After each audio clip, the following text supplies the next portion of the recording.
Hello friends, আসসালামু আলাইকুম। আজকে আমি আপনাদেরকে দেখাবো হাফ কাপ গুঁড়ো দুধ দিয়ে 1 কেজি টক দই বানানোর রেসিপি। সো ভিডিওটা ফার্স্ট থেকে লাস্ট পর্যন্ত ভালোভাবে দেখবেন। শীতের দিনে সাধারণত দই জমানোটা একটু কষ্টসাধ্য, সাথে থাকছে অনেক টিপস অ্যান্ড ট্রিক্স। প্রথমে আমি এখানে 3 কাপ গরম পানি নিয়ে নিচ্ছি একটা পাত্রে, নিয়ে তার মধ্যে দিয়ে দিচ্ছি হাফ কাপ গুঁড়ো দুধ। এবার একটা চামচের সাহায্যে গুঁড়ো দুধটাকে আমরা পানির সাথে ভালোভাবে একটু মিশিয়ে নিব।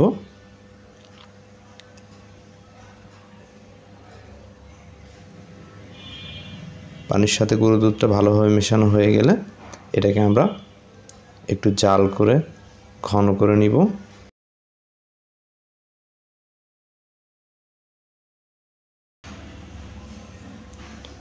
যার যতখানি পসিবল আর কি, তা আমি খুব বেশি একটা ঘন করিনি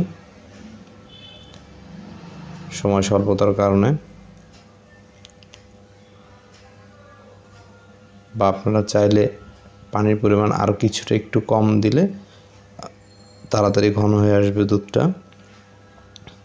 আসলে দইটা ক্রিমি ভাব ততই বেশি হবে যত আপনার দুধটা ঘন হবে এবং দুধে ক্রিমের পরিমাণ বেশি থাকবে।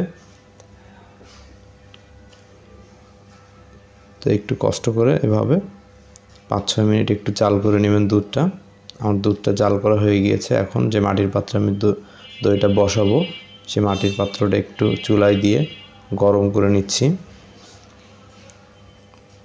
এরপর পাত্রটা সাইডে সরিয়ে রেখে আমি একটা হাঁড়ি বসিয়ে দিলাম চুলার উপরে, তার নিচে একটা কাপড় দিয়ে দিলাম, গামছার পুরানো কাপড়। এর সাইডে দিয়ে দিচ্ছি আপনারা চাইলে পুরান কম্বল দিতে পারেন। আমি পুরানো একটা মাফলার ছিল সেটা দিয়ে দিয়েছি। দিয়ে এর মধ্যে মাটির সেই হাঁড়িটা বসিয়ে দিয়েছি। এবার আমি গরম দুধটাই মাটির হাঁড়িতে ট্রান্সফার করে দিচ্ছি। যেহেতু আমরা এখানে টক দই বানাচ্ছি, এখানে চিনি দেওয়ার কোনো ঝামেলা নেই। আর টক দইটা স্বাস্থ্যের জন্য অনেক উপকারী। এতে উপকারী প্রোবায়োটিক থাকে। যাদের হজমের সমস্যা আছে তারা অবশ্যই খাবার আগে টক দই খাবেন। এখানে আমি কিছুটা টক দই নিয়েছি দইয়ের বীজ হিসেবে, এবং তার সাথে কুসুম গরম দুধ মিশিয়ে এটাকে একটু ফেটিয়ে নিচ্ছি, বা একটু ক্রিমি টেক্সচার নিয়ে আসছি। তো এটা ভালোভাবে একটু মিশিয়ে নিলে যখন আমরা দুধের মধ্যে দইয়ের মিশ্রণটা দিব তখন এটা প্রপারলি সব অংশে ভালোভাবে মিক্সড হবে। নাতে দইয়ের মধ্যে একটা দানা দানা ভাব থাকে, যে কারণে প্রপারলি দইটা জমে না বা জমতে চায় না। দেখুন, আমি একটা আঙ্গুল চুবিয়ে দুধের মধ্যে 4-5 সেকেন্ড ধরে রাখতে পারছি। এরকম পরিমাণ গরম অবস্থায় আপনাদেরকে এই দইয়ের মিশ্রণটা দিতে হবে দুধের মধ্যে। বেশি গরম অবস্থায় দিলে কিন্তু দইটা ফেটে যাবে, ছানা হয়ে যাবে। সো এই জিনিসটা খুব কেয়ারফুলি করতে হবে। এবং শীতের দিন দুধটা যদি একটু বেশি ঠান্ডা হয়ে যায় তাহলে কিন্তু জমবে না, এবং দুধের টেম্পারেচার খুব তাড়াতাড়ি ল্যাগ করতে থাকে বা ফল করতে থাকে। তো আমি একটা ঢাকনা দিয়ে ঢেকে এর উপরেও আরেকটা কাপড় দিয়ে মুড়িয়ে দিচ্ছি।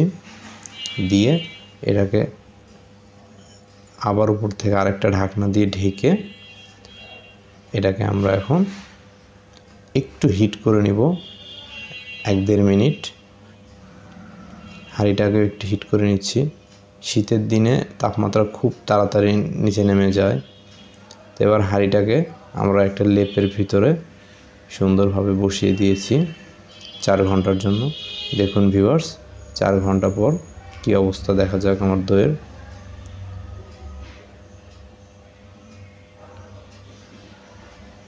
মাশাআল্লাহ, দইটা পারফেক্টলি জমেছে। শীতের দিনের দই জমানো আসলে অনেক কষ্টসাধ্য একটা ব্যাপার। তো আপনারা আমার এই রেসিপিটা ফলো করে এটা ট্রাই করবেন বাসায়। তা আশা করি গুড রেজাল্ট পাবেন ইনশাআল্লাহ। আর এই টক দইটা আপনারা বিভিন্ন রেসিপিতে ব্যবহার করতে পারবেন, বা প্রোবায়োটিক হিসেবে খেতেও পারবেন, বা কেউ টক দই পছন্দ না করলে এর সাথে একটু মধু অ্যাড করে খেতে পারেন। তো ভিউয়ার্স, আজ এ পর্যন্তই। ভালো থাকবেন। আসসালামু আলাইকুম।